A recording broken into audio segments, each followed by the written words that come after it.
Bem-vindo, bem-vinda à lição número 3. Esta semana estamos tratando das raízes da inquietude, ou da inquietação, ou da perturbação.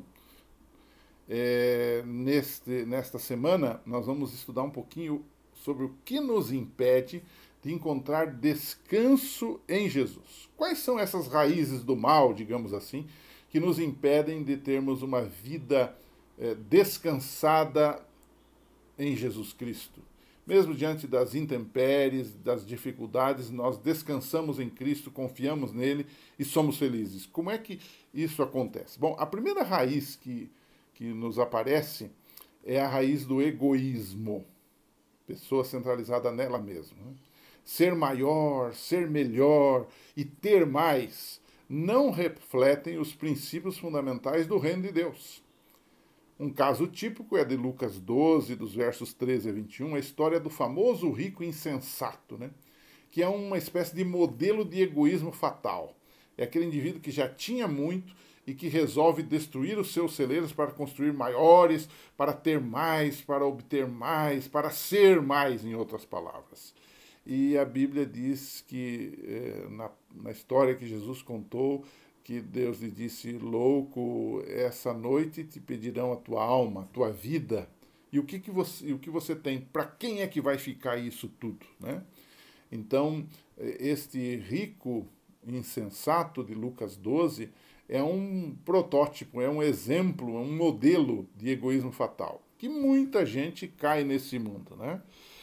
Mas, em contraposição a isto, nós temos em Jesus Cristo e na sua encarnação o nosso modelo de amor e altruísmo.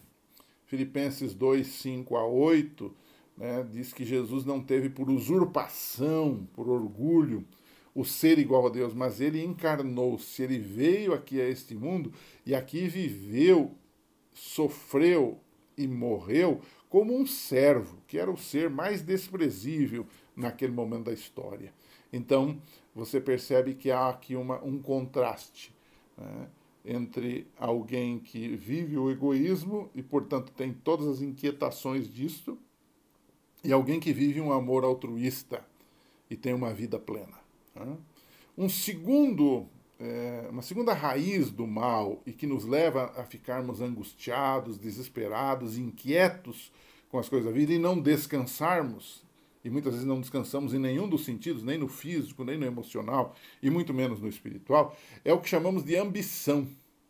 Na última semana da vida de Cristo, antes da cruz, nós temos um exemplo de ambição. Né? Os discípulos estavam discutindo sobre quem era o maior. Note, eles não estavam discutindo se eles eram grandes ou não, porque todos se achavam grandes. Quando em Mateus 18, verso 1, eles perguntam quem é o maior, eles estavam dizendo assim: Jesus, nós todos somos grandes, nós somos os tops, nós somos os caras.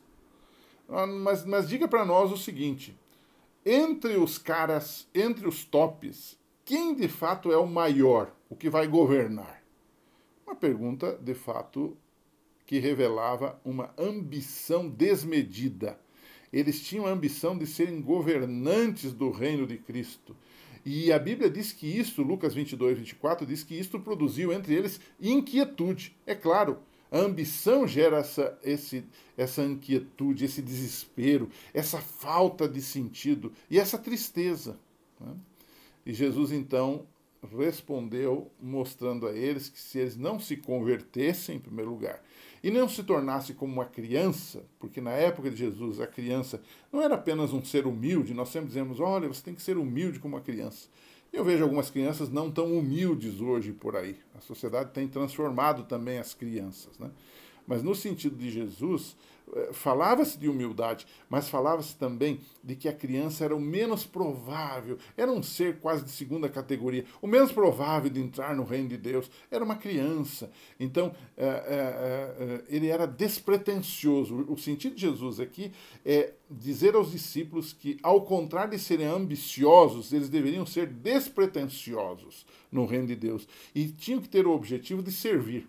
Tanto é que em Mateus 18, Jesus depois elenca a resposta a essa pergunta: quem é o maior? Ele não diz quem é o maior, mas ele diz como o maior se comporta. Ele diz, ele se comporta como uma criança, que é despretensiosa, ele se comporta como alguém que busca as ovelhas perdidas, ele se comporta como alguém que promove a paz entre os irmãos que estão brigados. Então, é muito interessante essa questão desta raiz de inquietude chamada ambição, né?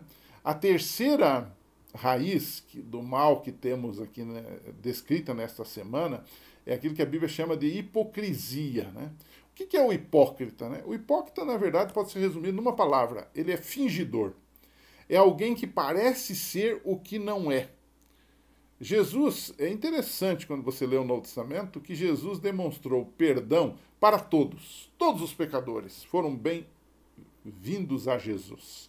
Mas me parece que Jesus tem uma certa irritação, pelo menos essa é a minha visão, né? Pouca compaixão, como diz o autor desse trimestre, pelos hipócritas. Mateus 22, verso 18. Ele diz, ai de vós, hipócritas, né? E quais são as características de um hipócrita, né? Primeiro, ele não faz o que diz. Esse é um problema crucial. Não faz o que diz. Ele fala, mas não faz. Segundo, o hipócrita, no dizer de Jesus, torna as coisas mais difíceis para os outros e não para si mesmo. Ou seja, ele ata pesados fardos sobre o outro. Você tem que fazer, você tem que ser. No fundo, eu mesmo não faço. Mas você tem que cumprir esses mandamentos, né? Ou esses costumes, ou esse estilo de vida que eu acho que é certo, né? Terceiro ponto do hipócrita, terceira característica, é que ele exige aplauso dos outros para o próprio fervor religioso dele. Em outras palavras, ele é um pavão, no sentido espiritual da questão.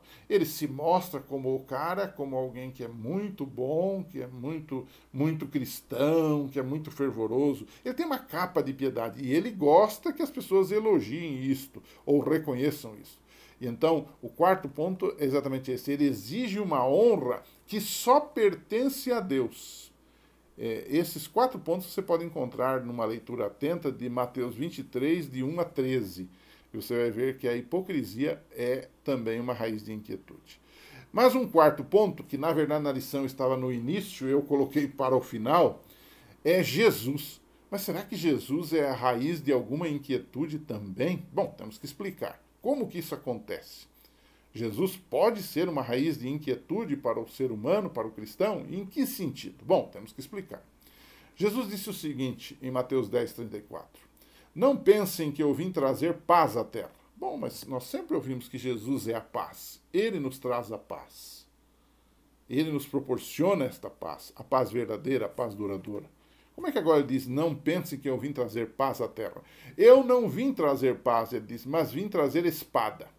E aí, se você ler o contexto desse e de outros versos bíblicos, você vai perceber uma coisa interessante, que o fato de uma pessoa declarar seu amor a Jesus, aceitá-lo, querer obedecê-lo e andar com ele, pode gerar 2 coisas. Pode gerar uma bênção, muita gente vai se alegrar com isto, mas pode gerar também um conflito. Com quem? Com os parentes, com os amigos que não aceitam esta fé, que não aceitam esta religião cristã na vida da pessoa. Bom, nós conhecemos histórias assim. Talvez você que está me vendo agora passou por uma experiência semelhante a esta, onde você, quando aceitou a Cristo, aceitou o Evangelho, aceitou as doutrinas bíblicas, você foi rejeitado até pelos seus parentes. Disseram, você está louco, você é um doido, uma doida. Mas você sofreu essas consequências. Então, nesse sentido, Jesus pode gerar alguma inquietude, que normalmente é passageira e que é uma inquietude, digamos, boa, porque nós estamos certos, né? Nós somos bem-aventurados. Ele disse, bem-aventurados quando vos perseguirem por causa do meu nome. Então, nesse sentido, isso pode gerar alguma inquietude. O amor à família não pode superar o amor a Jesus. Então, terminando esta lição, 2 coisas para pensar e refletir. A primeira, só Jesus elimina a inquietação do ser humano. Se você ler João 14, 1 a 6, vai perceber isto. Ele já resolve o nosso problema de inquietação na terra e finalmente ele vai nos levar para o lar que ele está nos preparando. Por isso que João 14 começa assim, não temas, ou seja, não tenham medo né? Nem se atemorizem, que eu vou estar preparando lugar para vocês. Bom, essa é a primeira consideração. Uma segunda consideração, que é um pouquinho polêmica, que eu queria que você conversasse um pouquinho com seus alunos, né? A ambição, que é condenada como um fator de inquietação, que nós comentamos no decorrer da lição, é uma coisa ruim. Mas será que existe algum tipo de ambição do ser humano que seja algo bom? E eu explico melhor. Ambição pode ter um sentido totalmente negativo, mas existe um tipo de ambição que é aquela que não é para competir, nem para machucar os outros. É aquele negócio que você luta contra você mesmo, contra a sua preguiça, contra a sua falta de vontade de construir, de ter algo para o seu futuro, de ter a sua casa, de ter um lugar para você, para ter um plano de aposentadoria, por exemplo. Essa, eu diria, é uma ambição boa. Porque Jesus disse que não devíamos nos preocupar com o futuro, o dia de amanhã. Mas ele disse que devemos nos ocupar com o futuro, ou seja, devemos trabalhar. Então, às vezes, nós também estamos numa sociedade que tem os dois problemas. Você tem aquele sujeito que é ambicioso e deixa Deus de lado, deixa a família de lado. E você tem aquele que tem uma falta de ambição boa, que é no sentido de construir algo para o seu futuro. Que ele simplesmente vive a vida como se não houvesse amanhã. E não faz previsão e não faz provisão para o futuro. Então, é um assunto para a gente conversar um pouquinho ali com a nossa classe, dar uma bela discussão esse assunto aí, tá bom? Que Deus abençoe. Semana que vem a gente volta. Divulgue esse canal aos seus amigos. Até lá.